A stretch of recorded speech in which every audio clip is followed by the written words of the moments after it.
오늘도 역시 국부론의 책 1, 노동 생산력이 증대되는 이유와 생산물이 각기 다른 계층의 사람들에게 분배되는 절차.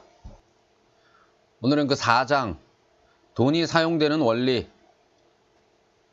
자, 돈이 무엇인가? 중요합니다. 돈이 어떻게 생겨났는가에 대해서 제가 번호를 붙여봤는데요. 요약을 해서. 자, 일단 분업이 생기고 교환, 이거는 분업으로 인해 교환이 생겼고 교환으로 인해서 분업이 생겼기 때문에 저는 이렇게 표현했어요. 분업으로 인해서 교환이 생기게 되고 교환으로 인해서 분업이 생기게 된다. 분업이 완전하게 자리 잡게 되면 어떤 사람이 자신의 노동으로 생산하는 것은 그에게 필요한 물건 중 극히 일부분일 수밖에 없다. 계속 예를 들었지만 화유가 사슴을 말씀을 드렸다시피 화살을 생산하는 사람이 화살을 먹고 살 수는 없잖아요. 자기가 생산한 화살을 가지고 식량으로 바꿔야지. 마찬가지로 사슴을 잡는 사람이 사슴을 그냥 맨손으로 잡을 수 없잖아요. 화살이 있어야지 사슴을 잡지. 자, 그런 얘기예요. 자기가 자기 노동으로 생산한 제품만 가지고는 살아갈 수 없다. 그렇기 때문에 교환을 할 수밖에 없다. 교환을 전제로 하기 때문에 분업이 가능해진다. 분업을 하기 때문에 교환을 한다. 교환을 하기 때문에 분업을 한다. 국부론에서도 어떤 한 예를 들었던 것 중에 하나가 거지는 구걸로다가 자기가 필요한 것을 얻는 것처럼 보이지만 그 거지조차도 자기가 필요한 모든 것을 구걸로 충당하진 않아요. 식량은 충당할 수 있을지 몰라도 어떤 때는 소주가 필요하기도 하죠. 근데 소주 달라 그러면은 소주는 안 주죠. 그래서 거지도 결국은 돈으로 받아요. 내지는 자기가 받은 어떤 옷이라든가 식량을 돈과 바꿔요. 내지는 어떻게 소주를 입수한 다른 거지와 바꿔요. 그렇게 거지들도 교환을 합니다. 내가 생산한 것은 내가 필요한 물건 중 극히 일부분일 수밖에 없기 때문에 나머지는 내가 필요한 것 외에 남은 내 생산물을 다른 사람의 노동 생산물과 바꿔서 각기 다른 필요를 충당하게 된다. 그래서 모든 사람이 이렇게 교환으로 살게 되고 사회는 상업사회가 됩니다. 자, 근데 교환을 하다 보니 사슴하고 화살하고 바꾸다 보니 뭔가 불편했어요. 뭐가 불편했느냐? 교환으로만 필요한 것을 얻으려면 내가 필요한 것을 가지고 있는 상대방과 만나야만 하고 마침 그 상대방도 내가 가지고 있는 것을 필요로 해야만 한다. 하지만 이렇게 만나기는 사실 꽤 어렵다. 라고 표현했는데 말하자면 이런 거죠. 내가 화살을 만들었어요. 근데 내가 필요한 게 사슴 가진 친구랑은 얘기를 어떻게 해서 그렇게 잘 지내고 있었는데 때로는 내가 옷이 필요해요. 옷 만드는 친구를 어떻게 수소문해서 만났어요. 가서. 근데 그 친구가 화살을 필요로 하지 않아요. 그러면 교환이 일어나지 않죠. 그래서 사실 상당히 불편해요. 어떤 교환이 굉장히 원시사회에서도 금세 굉장히 불편하다라는 걸 느끼고 화폐라는 개념이 생겨난 거예요. 이 화폐는 초창기의 화폐는 생필품으로 이루어졌어요.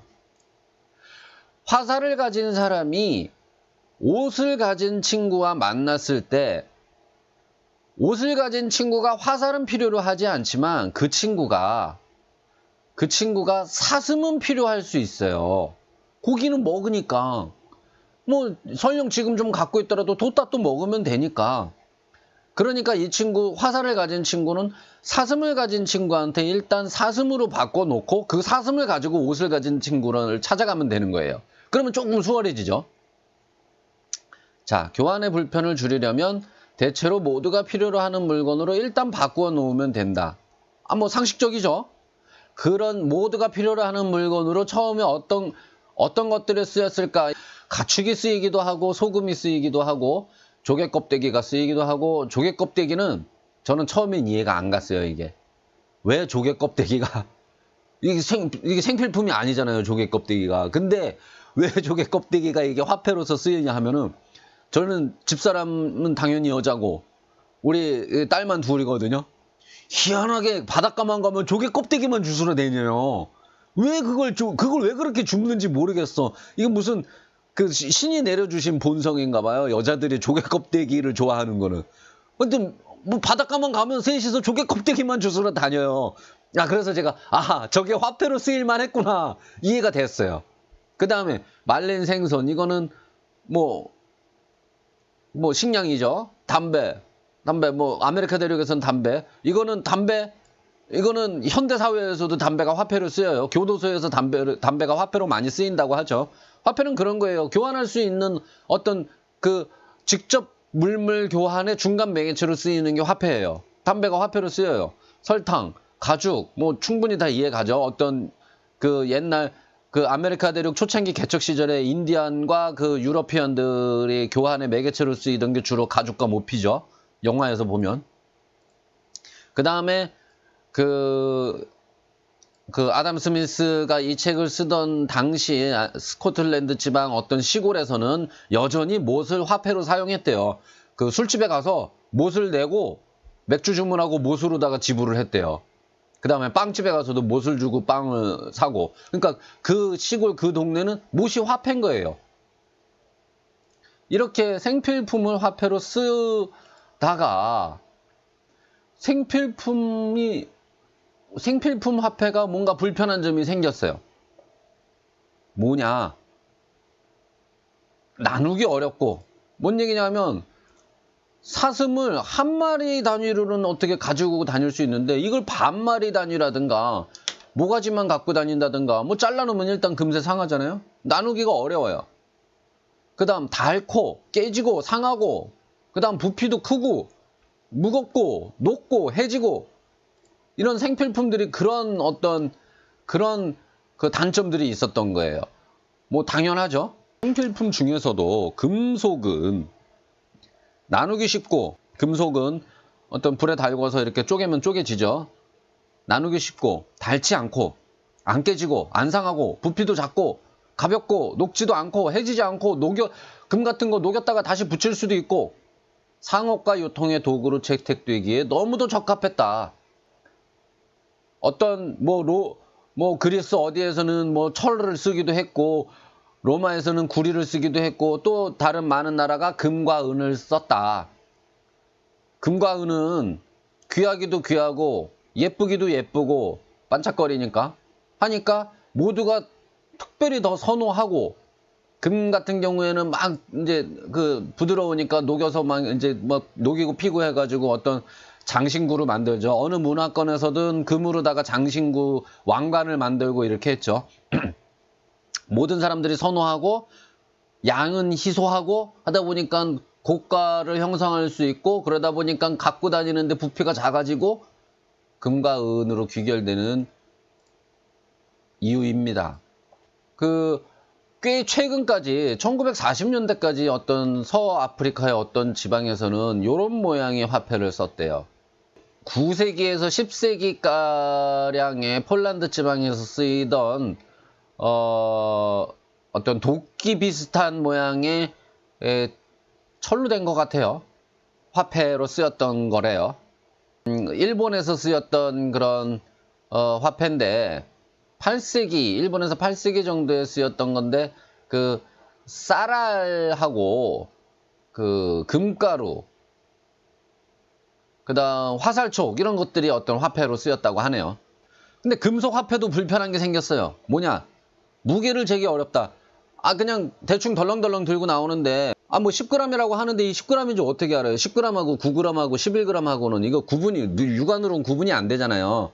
그 저울을 교환할 때마다 저울을 갖고 다녀야 한단 말이에요. 불편하죠? 성분 함량을 알기 어렵죠. 금이 99% 돼야지 우리가 그 가치를 쳐주는데 이상한 사람이 철로다가 겉에만 금으로다가 쌓아가지고선 금이라고 가져오면 그거 속잖아요. 속으면 손해가 크잖아요. 그 성분을 속인 위조품에 속는 위험을 늘 감수했어야만 했다. 이 금속 화폐가 불편한 점이 생겼어요. 자, 그러다 보니 누군가가 보증을 해줘요. 성분 함량을 알기 어렵지만 도장을 이 99% 금이다라고 해놓고선 거기다 도장을 딱 찍어요.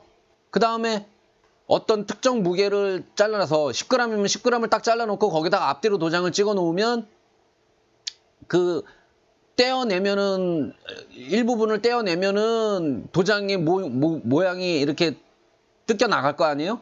그러면 이거는 온전한 무게가 아닌 거로 바로 알 수 있죠. 그래서 일정 양을 떼어내고 앞뒤로 도장을 찍어서 무게를 보증을 하기 시작했어요. 그 동전 옆에 그거 오돌토돌한 거 있잖아요. 우리가 동전 보면은 옆에가 이렇게 뭐가 이렇게 눈금이 있잖아요. 이게 뭐냐 하면은 그 일정량의 그 동전의 앞뒤로 도장을 찍은 게 이제 동전인데, 이 와중에 동전 옆면을 사람들이 갈아가지고 금화잖아요. 옆면을 갈아가지고 그것도 가루를 모아서 또 쓰는 거예요. 그 이익을 취하는 거예요. 그거 방지하려고 옆에다가 이거를 새겨 넣은 거예요, 무늬를. 그러니까 이 무늬가 닳아서 없어지면 온전한 동전이 아닌 거죠. 자, 그렇게 해서 동전이 생겨납니다. 뭐 이게 최초의 동전이래요. 동전화폐가 생겨나면서 사람들은 더 이상 무게를 재거나 성분 함량을 재거나 하지 않고 그냥 개수로 지불하기 시작합니다. 얼마나 편해졌겠어요, 이전에 비하면. 근데 이 동전화폐가 왜 인기를 얻게 되냐, 뭐 이게 실제로 그런지는 몰라요. 이건 아담 스미스도 알 수는 없죠. 근데 아담 스미스의 추측이에요. 동전화폐가 왜 인기를 얻었냐, 도장을 찍는 쪽, 그러니까 화폐를 발행하는 쪽에서 함량을 속이기 시작해요. 실제로는 동전 하나에 1g짜리 금이 1g 가지고 우리가 이 동전을 만들었습니다 하고서는 실제로는 9g만 가지고 만들어 놓고서는 도장을 확 찍어서 발행을 해버리는 거예요. 이렇게 되면은 실제 금 함량이 적어지니까 채무자가 이득을 얻기 시작해요. 이게 뭔 얘기냐 하면, 자 보세요. 어떤 사람이 돈을 껐어요. 동전 12개를 껐어요. 이 동전은 99%짜리 금이라고 해서 1g씩 함량은 99%짜리 금 1g씩 해서 12개. 그래서 금 약 12g을 빌린다고 빌렸어요. 근데 발행 측에서 함량을 속여서 금을 82%로 함량을 떨어뜨려요. 나머지는 뭐 은을 섞던가 동을 섞던가 하는 거죠. 해서 그걸로 12개를 하니까 실제 양은 12개라고는 해도, 똑같은 12개라고 해도 12g을 꺼서 10g만 갚으면 되는 상황이 발생해요. 자, 빚쟁이가 이득이 생겼죠. 2g의 이득이 생겼죠. 동전 2개만큼의 이득이 생겼어요. 그러니까 채무자 입장에서는 이득이 되니까 그냥 무조건 동전으로 다 갚으려고 애를 쓰겠죠. 그래서 동전이 인기를 끌게 됩니다. 아이러니하죠. 동전 화폐가 급속도로 인기를 끌게 된 계기는 화폐 발행하는 쪽에서 속이기 시작하다 보니 채무자가 이득이 생겼고, 그러다 보니 동전이 인기가 생겼다. 그래서 급속도로 유통되기 시작한다. 채무자에 의해 적극 선호 및 유통되기 시작합니다.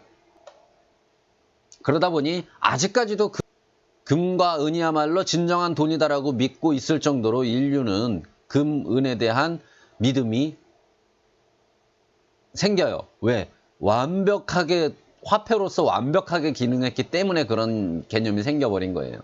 자, 그 다음에 우리가 이제 본격적으로 시장을 논하기 시작할 텐데, 어떤 돈이나 물건으로 이제 교환을 하기 시작하는데, 그럴 때는 어떤 기준이 있어요. 교환하는 기준이 있어야 되는데, 그 기준이 물건이 상대적이고 교환 가능한 가치를 결정해요.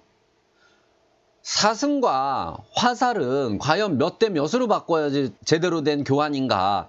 사슴 한 마리랑 화살 하나는 좀 그렇잖아요, 누가 봐도. 사슴 한 마리와 화살 몇 개가 교환이 되어야 되는지, 또는 화살과 옷은, 가죽 옷은 몇 대 몇으로 교환이 되어야 되는지, 또는 사슴과 가죽 옷은 몇 대 몇으로 교환이 되어야 적절한지에 대한 것을 어떻게 결정하느냐, 어떤 기준으로 결정하느냐. 이 세상에 물건은 100만 가지가 있는데 그 각각의 관계를 설정하려면 수천만 가지의 그런 기준을 우리가 어떻게 그거를 세울 것인가. 어떤 물건에는 사용가치와 교환가치가 있습니다. 예를 들어서 물은 사용가치는 매우 크고 다이아는 사용가치가 매우 작죠. 하지만 교환가치는 물이 훨씬 작죠. 다이아가 크고, 다이아가 훨씬 비싸다는 얘기예요. 물은 사실 매우 가격이 저렴하고. 자, 물은 매우 유용함에도 불구하고 시장에서 교환될 적의 그 가치는 굉장히 작고, 다이아는 그 사용 쓰임새가 매우 없음에도 불구하고 시장에서는 매우 크게 가치를 쳐주죠. 자, 무엇이 도대체 이런 교환 가치를 결정할까요? 그것은 다음 시간에